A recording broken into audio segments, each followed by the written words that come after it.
오늘 새벽에 눈이 많이 왔습니다. 제가 이제 새벽에 보통 일찍 일어나서 교회를 오는데 눈이 아주 많이 왔더라고요. 그래서 제가 어릴 때는 눈이 많이 오면 무조건 좋았거든요. 나가서 눈싸움도 하고 이게 눈사람도 만들고 좋아하는데 나이가 들었나 그런 생각도 들면서 제가 목회자이기 때문에 그런 것 같습니다. 오늘 주일인데 잘들 오실까? 교통은 괜찮을까? 그 생각이 사실은 먼저 들었습니다. 다들 이렇게 오늘 내일이 성탄절인데요. 오늘 대림절 이제 마지막 주일에 이렇게 만나 뵙게 돼서 얼마나 반갑고 또 감사한지 모르겠습니다. 여러분 크리스마스, 성탄절 여러분 참 마음이 좋으시죠? 예수를 믿지 않는 사람들도 사실은 크리스마스가 되면 마음이 좀 많이 푸근해집니다. 하나님의 은혜와 사랑이 그리스도의 사랑이 사실은 그 말씀을 잘 모르는 사람들임에도 불구하고 그 말씀이 사실은 왠지 마음속에 사실은 들어오는 그런 어떤 분위기가 있는 거예요. 그러면서 저는 성탄절, 크리스마스 올 때마다 생각해 봅니다. 크리스마스의 주인공이 예수님이신데 정말 그렇게 우리는 생각하고 이 크리스마스를 맞이하고 있는가? 저도 이제 청년 시절에 교회에서 참 밤도 많이 새웠고요. 새벽성도 나가고 참 그랬는데 참 좋은 추억으로 남아 있습니다. 그러면서 또 생각해 봅니다. 그렇게 많은 시간을 교회에서 보내고 성탄절을 맞이했는데 나의 마음속에 그게 나를 위한 것이었나? 그렇게 행한 것이 나를 위한 것이었나? 예수님을 위한 것이었나? 그런 걸 생각해 보면 참 많은 생각을 또 하게 되더라고요. 그래서 우리 성탄절을 맞이하면서 정말 이 성탄절이 예수님을 위해서 준비하는 그렇게 축하하고 감사하는 성탄절인지 아니면 우리 자신과 우리 가족만을 위한 성탄절인지 한번 우리가 살펴볼 필요가 있는 것 같습니다. 여러분 우리가 왜 크리스마스를 기다립니까? 예수님 때문이죠. 이 땅에 구원자로 오신 그 예수님 때문에 우리는 기뻐하고 또 주님을 찬양합니다. 만약 구원과 연결되지 않은 크리스마스, 만약 그렇다면 이 크리스마스는 사실은 별 의미가 없습니다. 예수님께서 이 땅에 오신 이유는 우리의 죄를 대속하시기 위해서 십자가에 못 박혀 죽으시기 위해서 이 땅에 오신 것이죠. 그래서 여러분 말구유와 십자가는 참 어떻게 보면은 참 아픔이고 또 감사하죠. 여러분 말구유, 마구간, 여러분 얼마나 차가운 곳입니까? 베들레헴이요. 제가 이스라엘에 살다 와서 베들레헴에 갈 기회가 많이 있었는데요. 성탄절 때도 이제 베들레헴에 갔던 적이 있습니다. 그날은 바람이 굉장히 많이 불었습니다. 기온이 한 0도에서 2도 정도 됐던 것으로 기억하고요. 굉장히 춥습니다. 그런데 그런 곳에서 방을 찾지 못해서 마구간에 가서 예수님께서 태어나시고 또 말구유에 말의 먹이통에 그렇게 누워 계셨다 하는 것은 참으로 어떻게 보면 굉장히 아이러니한 일이죠. 하나님의 아들이 그렇게 추운 곳에 사실 지금 우리나라에서 아이를 낳으면서 그렇게 마구간 같은 곳에서 아이를 낳으라고 하면 낳을 사람이 사실 어디 있겠습니까? 그걸 생각하면 마구간, 말구유는 아픔이고요. 또 예수님께서 그렇게 오셨는데 어떤 길을 가십니까? 십자가의 길을 걸어가지 않으십니까? 그래서 우리는 이 크리스마스를 맞이하면서 우리의 삶은 어떠해야 될까? 참 많이 생각해야 하고 또 기도해야 되는 그런 날이다라는 생각을 하게 됩니다. 특별히 오늘 이제 마리아와 요셉의 순종에 대한 말씀을 살펴보려고 하는데요. 그런 가운데서 이 마리아와 요셉의 순종이 없었다면 예수님께서 결코 세상에 나지 못하셨겠지요. 또 하나님께서는 그런 사람들, 순종의 사람들을 선택하셔서 예수님을 이 땅에 보내주셨습니다. 자, 마태복음 1장 18절 말씀 한번 보겠습니다.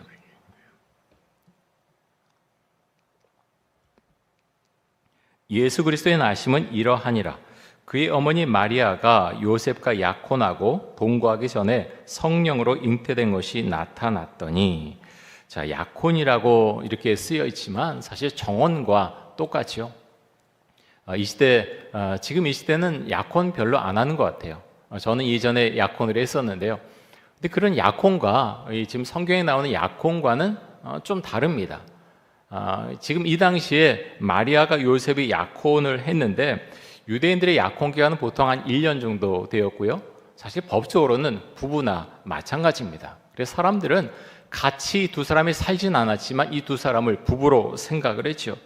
그런데 임신할 수 없는 그 약혼 기간에 마리아가 임신했다는 소식을 듣게 되죠. 근데 여러분, 어떻게 임신을 한 것입니까? 어떻게 잉태를 했습니까? 하나님께서 마리아에게 은혜를 주셔서 성령으로 잉태를 했습니다. 마리아가 천사에게 이렇게 말하지요. 나는 남자를 알지 못하는데 어떻게 이런 일이 있을 수 있습니까? 라고 하자 천사가 이렇게 말합니다. 자, 누가복음 1장 35절입니다. 천사가 대답하여 이르되 성령이 내게 임하시고 지극히 높으신 이의 능력이 너를 덮으시리니 이러므로 나실 바 거룩한 이는 하나님의 아들이라 일컬어지리라. 자, 성령이 내게 임하시고 지극히 높으신 이의 능력이 너를 덮을 것이다 라고 했습니다. 이렇게 해서 마리아는 성령으로 예수님을 잉태했죠. 마리아가 자신을 찾아온 천사에게 이렇게 말합니다. 주의 여정이 오니 말씀대로 내게 이루어지이다. 주의 여정이 오니 말씀대로 내게 이루어지이다. 여러분, 이런 고백이 우리에게 있습니까? 우리가 하나님을 믿는데요, 주 앞에 여러분 기도하시는 내용이 있죠. 주를 잘 믿고자 하는 분에게는 주 앞에 기도했을 때 주께서 요구하시는 것입니다. 요구하시는 것이 있죠. 내가 이렇게 해라, 이런 삶을 살아라, 이런 생각 갖고 이런 결정을 내려라 말씀을 하시죠. 여러분, 그럴 때 이 마리아와 같은 그 순종의 고백을 여러분 하셨습니까? 마리아는 순종의 사람이죠. 이런 순종의 사람이었기 때문에 하나님께서 세상에 어느 누구도 감당할 수 없는 귀한 사역을 마리아에게 맡기신 것입니다. 근데 여러분, 질문하고 싶습니다. 여러분은 예수님께서 성령으로 잉태되신 것 믿으십니까? 어찌 보면 어릴 때부터 교회 다니고 예수를 믿는 사람들에게 이런 질문하는 것은 뭐 목사님 자꾸 이런 질문을 하십니까? 라고 그렇게 받아들이실 수 있습니다. 그런데요, 하나님을 믿지 않던 분이, 예수님을 잘 모르던 분이 교회에 와서 또 성경 읽을 때 이건요 엄청나게 큰 장벽입니다. 아니, 성령으로 잉태되었다고 이걸 나에게 믿으라고 그렇게 말할 수 있는 거예요. 그렇게 생각할 수 있는 거죠. 근데 여러분, 이것은요 이게 장벽이라 그러면 넘어가야 되는 장벽이죠. 이것을 믿지 않고서는 사실은 신앙을 가질 수가 없습니다. 성령이 임해서 성령으로 마리아가 잉태되었다. 그래서 예수님이 태어나셨다. 말씀으로, 하나님의 말씀으로 세상을 창조하셨다. 예수님이 나의 죄를, 우리의 죄를 위해서 십자가에 못 박혀 죽으시고 3일 만에 부활하셨다. 그 주님을 믿을 때 우리는 구원을 받는다. 여러분, 우리는 사실은 과학적으로 증명할 수 있는 것 아무것도 없습니다. 그런데요, 이것이 너무너무 중요한 말씀이라는 거예요. 예수께서 성령으로 잉태되신 것, 이 고백이 나의 고백 속에서 나오면 내가 하나님께서 말씀으로 세상을 창조하신 것, 나를 위해 십자가에 못 박혀 죽으신 것 믿을 수 있어요. 그런데 이 부분, 성령으로 마리아 잉태했다, 이 부분 내가 믿지 못한다? 그랬을 때는요, 신앙의 벽이 생기는 것이요. 신앙의 벽을 넘어가기가 어렵습니다. 만약 여러분들 중에, 이 자리에 계신 분들 중에, 또 온라인으로 예배 드리시는 분들 중에 내가 이것을 믿지 못하겠습니다 하는 분은 하나님 앞에 간절하게 기도하실 수 있기를 바랍니다. 너무너무 중요한 기도 제목입니다. 이것이 믿어질 때 성경이요, 그때는 읽혀지는 거예요. 그때서 내가 말씀을 먹는다 하는 것이 무엇인지 그때부터 알게 되는 거예요. 그런데 성령으로 인해서 예수님이 잉태되었다, 이 사실이 내가 믿겨지지 않으면 성경은요, 어떤 역사책처럼 읽혀질 수도 있고 어떤 소설책처럼 읽혀질 수도 있는 것입니다. 그래서 여러분, 이 고백은요, 우리에게 너무나 중요합니다. 예수님이 성령으로 인해서 잉태되었고 그래서 이 세상에 오셨다라는 신앙의 고백이 우리에게 다 있을 수 있기를 간절히 원하고 축복합니다. 예수님의 육신의 어머니 마리아도 엄청난 순종과 믿음의 사람이었지만 그 아버지인 요셉도 만만치 않은 분이죠. 엄청난 믿음을 갖고 있었고요, 순종의 사람이었습니다. 자, 마태복음 1장 19절 말씀을 보겠습니다.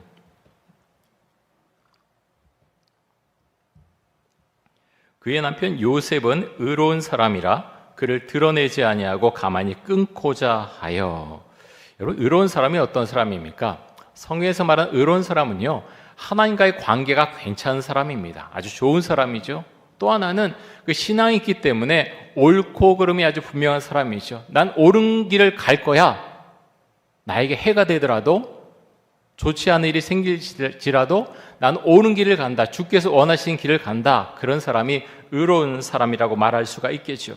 그런데 이 의로운 사람인 요셉이 약혼자인 마리아가 임신했다는 소식을 듣고 얼마나 놀랐겠습니까? 마음속에 배신감도 들었을 것이고요. 내가 사랑하는 마리아가 그랬을 리가 없어 라는 생각을 했겠죠. 그런데 그러면서 이 요셉은 이렇게 엄청난 사건을 세상에 그렇게 막 시끄럽게 드러내지 않고 어떻게 조용히 마무리할 수 있을까? 그 생각을 했던 것으로 보입니다. 그래서 조용히 파혼하고자 했죠. 이 말씀을 읽어보면, 묵상하면 참 요셉이 정말 괜찮은 사람이구나 하는 그런 생각을 하게 됩니다. 옳고 그름이 분명한 요셉이었지만 사랑하는 마리아가 좋지 않은 일을 당하길 원하지 않았던 거죠. 이 시대 잘못하면 율법으로 치면은 잘못하면 돌에 맞아 죽을 수도 있었습니다. 하지만 요셉은 그렇게 하고 싶어 하지 않죠. 그렇게 이 일을 드러내서 시끄럽게 만들고자 하는 생각이 전혀 없었습니다. 그래서 조용히 파혼하는 게 가장 좋은 길이라고 생각을 했죠. 하지만 요셉은 고민하고 또 고민했죠. 자, 마태복음 1장 20절 말씀을 보겠습니다.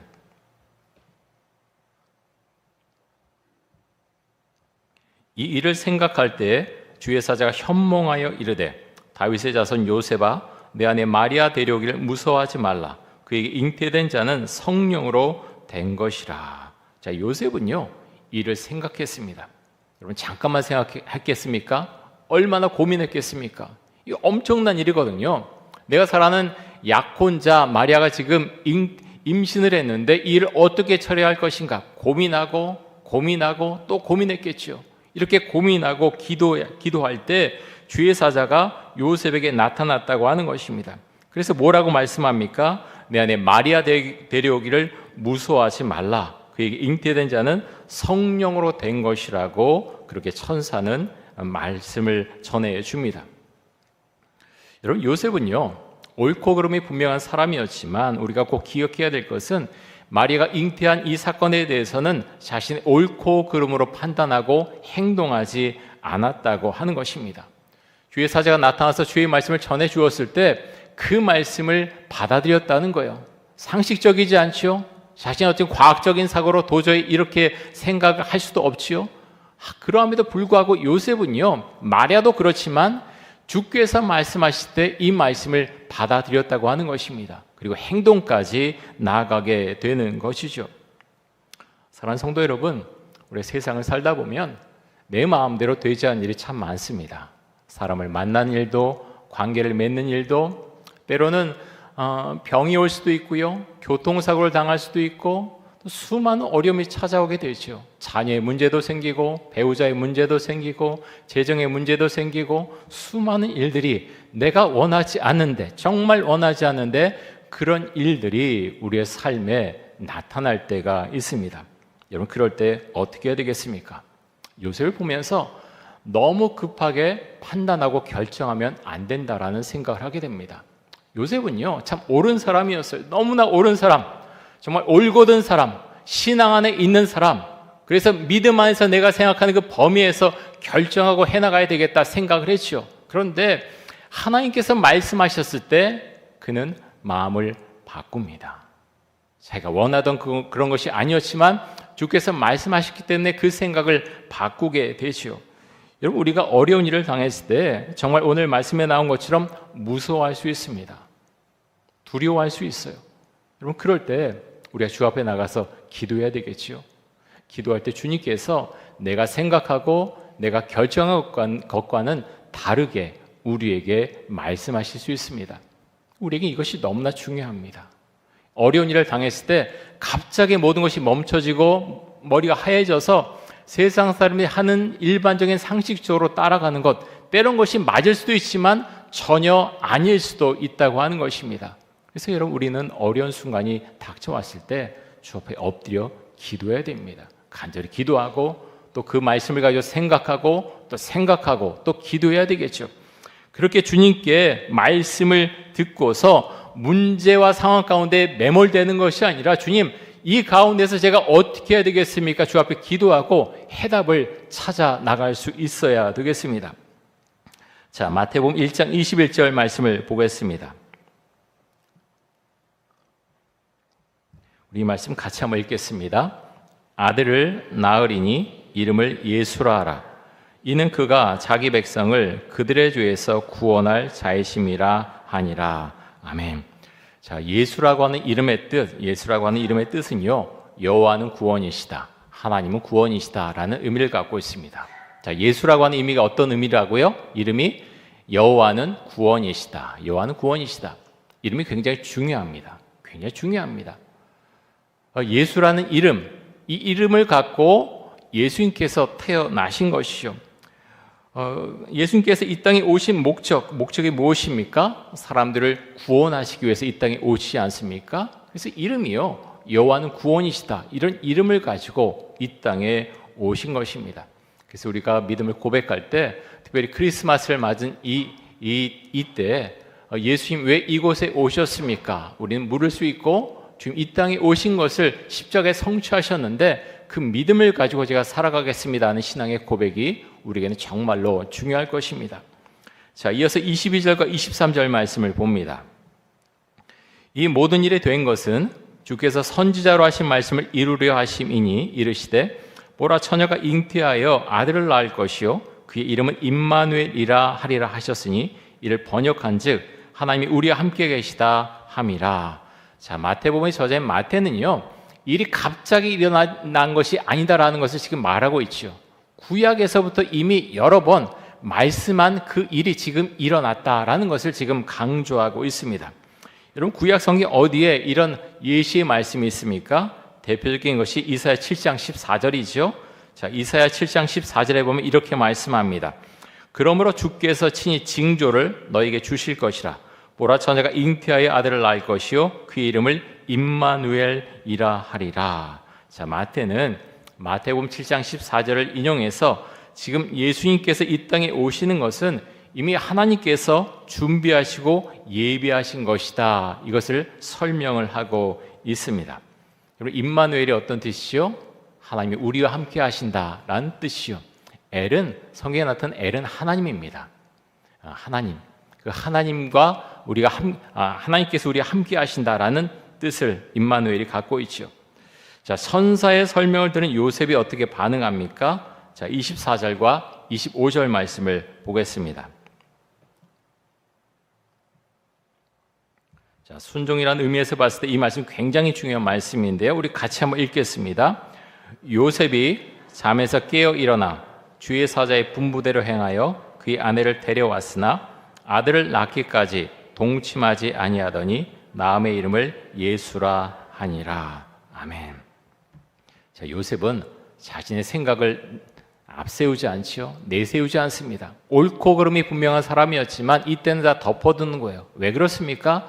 하나님께서 나에게 말씀하셨기 때문에, 하나님께서 나에게 명령하셨기 때문에 자신의 생각, 옳고 그름을 놔두고 주의 말씀을 따라가는 거죠. 여러분, 성경에는 믿음의 사람들에 대한 이야기가 참 많이 있죠. 그중에 대표적인 사람 중에 한 사람이 아브라함인데요. 아브라함의 믿음과 순종이 아니었으면 지금의 이스라엘은 존재하지 않았을 것입니다. 여러분, 아브라함이 처음에 어디에 살았습니까? 갈대아 우르 땅에 살았죠. 메소포타미아 지역에 살았습니다. 그곳에서 하란으로 이동할 때 사실은 아브라함은 아무것도 몰랐을 것입니다. 아무것도 몰라요. 근데 하란에서 또 나중에 가나안 땅으로 들어오게 되죠. 지금이야 비행기 타고 자동차 타고 가면 금방 가지만 그때는 그렇지 못했겠지요. 그렇게 가족들과 함께 이동하면서 사실 마음속에 얼마나 두려운 마음이 들었겠습니까? 많이 두렵고 무서웠을 것입니다. 하지만 아브라함은 끝까지 순종하죠. 두려움을 떨쳐내고 주를 믿고 순종하면서 마지막까지 자신의 사명을 완수해 나갑니다. 여러분, 우리가 크리스마스 때 자주 보는 본문 중에 하나가 동방박사 이야기죠. 동방박사들이 세 가지 예물을 가져오죠. 뭐죠? 황금과 유향과 모략, 이렇게 가지고 옵니다. 근데 여러분, 순종이라는 측면에서 봤을 때는요, 이런 예물보다 더 중요한 것이 무엇인가 하면 동방 박사들은 별을 보고 끝까지 따라왔다고 하는 것입니다.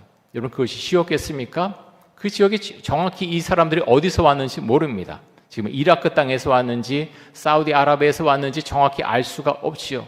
하지만 이들은요, 별을 보고서 예수님이 태어나신 베들레헴까지 마지막까지 순종해서 그 길을 따라왔다고 하는 것입니다. 그렇게 왔을 때, 마지막까지 왔을 때 태어나신 예수님을 만날 수가 있었고 예수님에게 예물을 드릴 수가 있었던 거죠. 사랑하는 성도 여러분, 우리는 예수님의 탄생을 축하하고자 하는 마음이 다 있는데요, 어떤 순종의 모습을 예수님께 드리기를 원하십니까? 지난 대림절 첫째 주일 설교에서 이번 크리스마스에는 예수님께 드릴 선물을 준비하자라고 이제 말씀을 드렸는데, 여러분들은 어떤 선물을 준비하셨습니까? 내일이 크리스마스죠. 우리가 예수님께 드려야 될 선물이 많이 있지만 가장 기본적으로 우리가 드려야 될 선물이 무엇인가 하면 믿음의 선물입니다. 예수님께서 성령으로 잉태되셨고 죄 많은 사람들을 구하기 위해서 이 땅에 오셨다는 것을 믿는 믿음, 그 믿음 우리가 갖고 그 믿음의 고백, 기도를 주 앞에 올려드리는 것, 그것이 가장 기본적이면서 중요한 그런 선물이 된다고 하는 것이죠. 자, 예수님께 드릴 두 번째 선물은요, 순종의 선물이 될 수 있기를 정말 원합니다.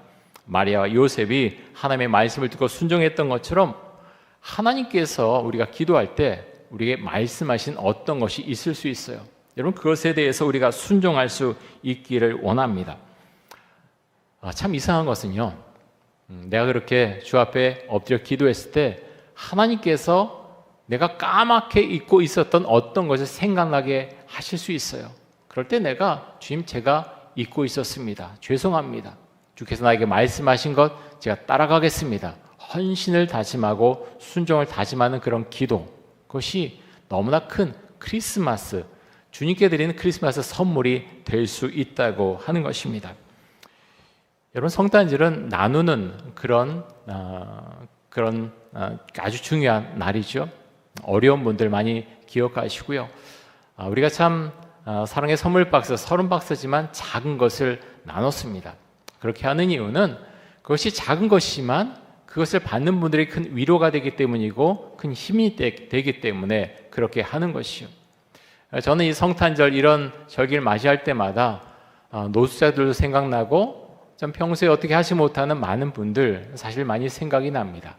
그래서 특별히 노숙자 사역하는 그런 목회자들이 너무나 귀하게 여겨지고, 이제 오늘도 카톡방에 제가 잠깐 보니까 아프리카에 선교하는 우리 선교사님, 동기 선교사님들이 그 아프리카 분들이 입는 옷 입고 메리 크리스마스라고 해서 이렇게 올렸어요. 더운 곳이고 참 그런 곳이지만 그곳에 또 선교하면서 그분들에게 복음을 전하고 함께 크리스마스를 맞이하는 거죠. 참 그 자체가 너무나 큰 은혜다라는 생각을 하게 됩니다. 어느 곳에 있든지 간에 그리스도의 복음이 전해진다고 하는 것이죠. 올해 2월 6일에 튀르키예에서 강한 지진이 발생을 했습니다.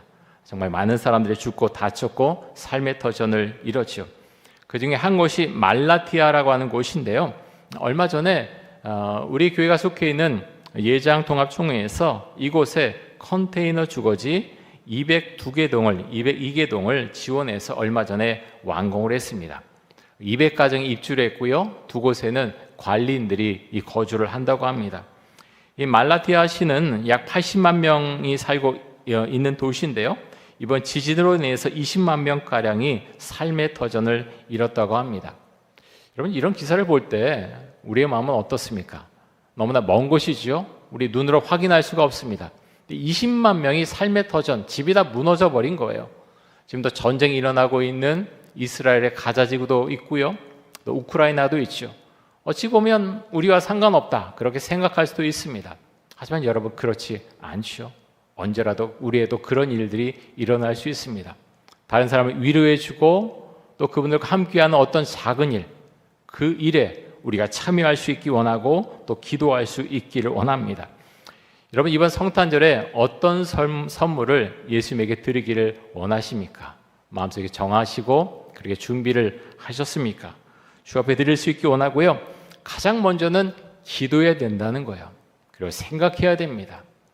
요셉이 이렇게 큰 고민이 있을 때 생각하고 기도한 것처럼 우리도 주 앞에 나와서 생각하고 기도해야 되겠죠. 그럼 주님께서 우리 각자에게 말씀하시는 것이 있을 거예요. 얘야, 이것을 해라 라고 말씀하시겠죠. 말씀하신 것이 있다면 우리가 순종할 수 있기를 원합니다. 그렇게 순종했을 때 이번 크리스마스는요, 정말 의미가 있는 크리스마스고, 말씀에 순종했을 때 그때는요, 믿음의 세계를, 더 높은 차원의 믿음의 세계를 우리가 경험하게 되는 것입니다. 여러분과 저에게 그런 은혜가 있기를 원하고, 그래서 정말 기억에 남는, 정말 은혜를 주 앞에 은혜를 받고 또 영광과 찬양 올려드리는 이번 크리스마스가 될 수 있기를 간절히 원하고 축복합니다.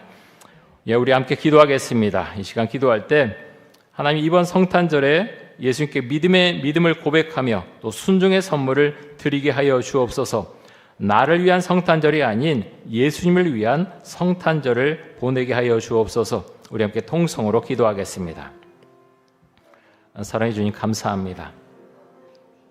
하나님, 우리 마음 가운데 예수 그리스도의 형상을 심어주시고 우리가 주 앞에 나와서 온전한 마음으로 그렇게 기도하며 또 예배를 드리고 또 주께서 우리에게 명령하신, 말씀하신 것들을 우리가 결단하며 또 야곱, 마리아와 요셉처럼 우리가 순종할 수 있기를 간절히 원합니다. 우리 10년 가운데 주님 말씀해 주시고, 하나님 아버지요, 우리가 주 앞에 나와서 주 앞에 구할 때 우리에게 말씀하신 것, 그것을 우리가 무시하고 덮어두지 않기를 원합니다. 하나님, 우리에게 말씀하신 것, 가정에 대해서 말씀하시는 것, 또 교회에 대해 말씀하시는 것, 우리의 삶에 대해 말씀하시는 것, 하나님 그 말씀하신 것에 대해서 우리가 순종할 수 있기를 간절히 원합니다. 이 땅에 기쁨으로 오신 예수님을 찬양하며, 하나님 그래서 그 주님을 만방에 전하며 그 예수님과 함께 기뻐하며 그 기쁨을 세상에 전하는 저희들이 되게 하여 주옵소서.